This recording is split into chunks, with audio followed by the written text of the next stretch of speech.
few weeks ago, I was showing Tuvia around the shul. We're looking at the basement. We have the new foosball table for the kids. And he mentioned that growing up he was a Giants fan, but now he lives here and his kids are rooting for Detroit teams. And there really is this generational divide. The people who were born in a different place, you feel like you're still a New Yorker. It takes time till you feel like you're part of the new place. But if you have a child here, that child feels like this is their place. It's like this with animals too. You may have heard of homing pigeons. These are pigeons that have an incredible instinct to be able to fly back to their home. No one knows how they do it.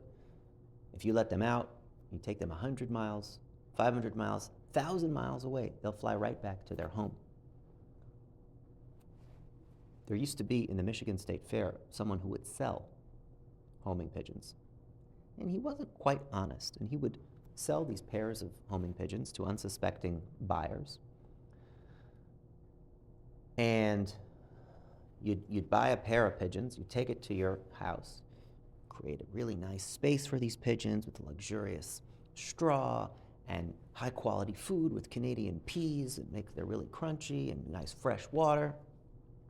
And once you felt like these pigeons were really comfortable and they had a really nice home, you'd say, okay kids, let's see if these pigeons know how to home, if they can find their home. Let them out, let them fly around and watch them come right back to their home that you built for them.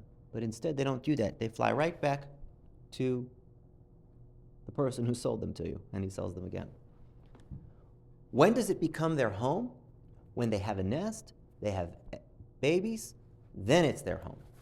Because for that new generation, the babies who grow up in this new place, for them it's home. And that's why in this parsha we have two phases in the descent into Mitzrayim. First, the pasuk says, "Ve'ela Shemos b'nei Yisrael haboim Mitzrayim." These are the names of the actual sons of Yaakov, the Shvatim, who came to Mitzrayim from Eretz Yisrael. So for them, while they were in Mitzrayim, they felt the galus. They felt that they were dislocated, that they were not in the place where they belonged. They were not home. But then Vayamas Yosef v'chol achav v'chol adarahu. But then that whole generation died out. Uvenei Yisrael paru, and the Bnei Yisrael had children. And then everything had to change. Because the children, they were native-born Egyptians. They rooted for Egyptian sports teams. They felt like they belonged there. They felt like that was their home. They didn't feel galus, so to create the continuation of galus, which had to be fulfilled because of the havtacha of the bris ben habasarim, there had to be a shibud. Immediately, vayakam melech chadash al Mitzrayim, and imposes a shibud, anti-Semitism. Something has to happen to make them feel that this is not where they belong. Based on how Rav Yaakov Kamenetsky explains these the beginning of the parsha.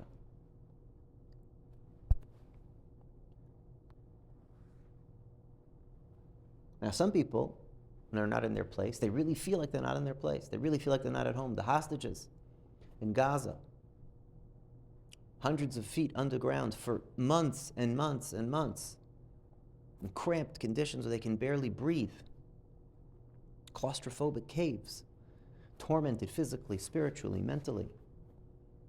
They felt like they were in Galus, and now, Baruch Hashem, they're being able to return home.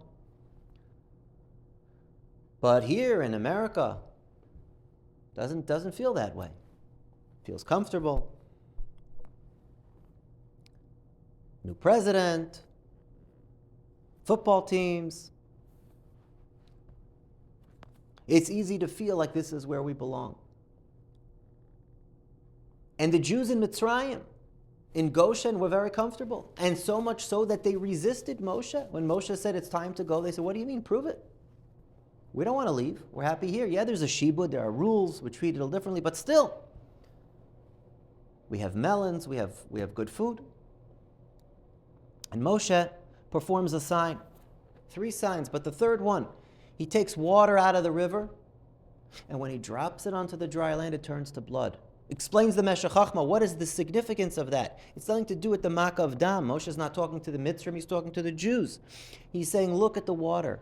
The water belongs in the river. When it's in the river, it's fine. As soon as I take it out of the river and put it into dry land, it turns to blood. This is not your home. You're becoming corrupted. You're becoming assimilated. You don't realize it. The Jews of that time, Medrash said, we're no longer doing bris milah because we want to be niyeh k'mitzrayim. We want to be like them. They don't have a bris milah, so we're not going to either. We want to just fit in. We want it to be our home. And even though in America it feels very comfortable, us here packed into shul on Shabbos morning, we're the last stand. That's not where most of our brothers and sisters are today. Most of them feel, unfortunately, assimilated, like this is their home. But v'hayu ladam, that's not how we thrive. That's how we get corrupted and destroyed. Rahman al-Litzlan.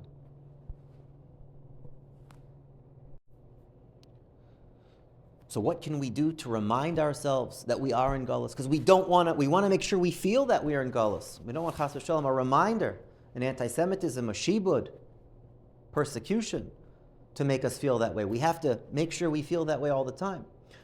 What we do is we look up to the 12 windows, the 12 skylights in the shul, corresponding, writes the Sfas Emes, to the 12 shvatim, where the pasuk says, "Ve'ela Shemos b'nei Yisrael." These are their names. These are their identities. That even as they came down to Mitzrayim, they retained their strong sense of self, of identity. We're Jewish people. We're HaKadosh Baruch Hu's people, with godliness and holiness permeating our existence. This president, the football, they're not our people. They don't speak for us. They don't have these values. They don't have Kedusha and godliness permeating their existence. The shuls of old would have, the 12 windows would actually be adorned with stained glass drawings of the Shvatim to remind you when you came into shul, that's where I come from. And the pasuk specifically writes, Eila Shmois b'nei Yisrael haboim Mitzrayim. These are the names of the Bnei Yisrael who are coming to Mitzrayim. Writes the Sfas Emes. Not that they came in some historical fact, but they're coming. Every time a Jew is in Galus, the 12 Shvatim hover over him. They're there. They're saying, we're here. We are the bridge between the Galus and the place where you came from. And you look up and you recall the Shvatim, you recall our roots, where we come from. That's so important in the shul, to be multi-generational, to see where we come from, to remember, this is not our place. And when we can feel that we are in Galus, we are yearning for the Geula, that's what when we feel that we are in Galus, that's what will, in that zchus Hashem will bring the Geula, Shleima, Amen.